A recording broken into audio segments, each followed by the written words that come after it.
Look, we didn't even hear the term fake news until after Hillary Clinton lost the election.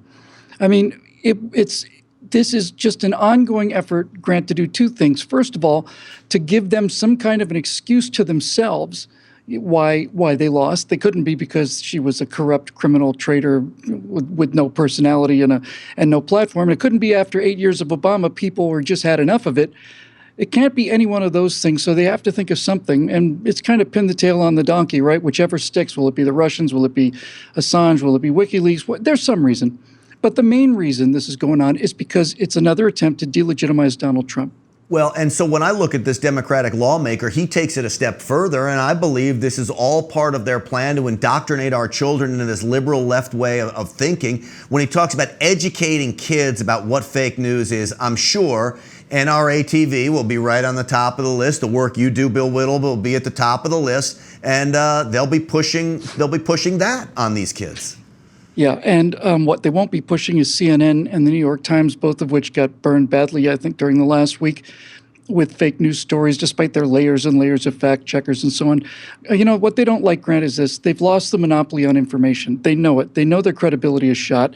So since their credibility is shot, they're trying to basically blow away everybody else's credibility.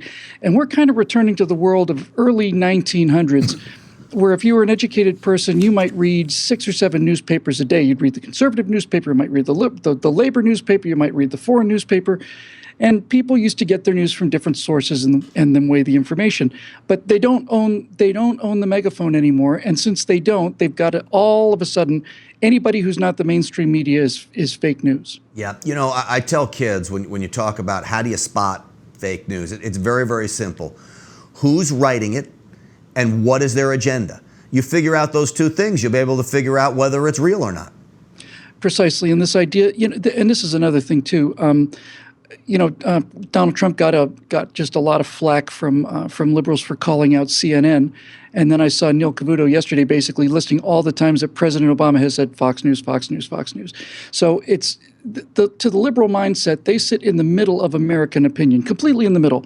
There's a bunch of lunatic right-wingers way, way, way off to the right, and in the NRA and things like that, and those conservatives, and there's nobody to the left of them. They don't understand how out of touch they are with the American people, which is another psychological reason why they have to have some kind of excuse for why they blew this one. Yeah. And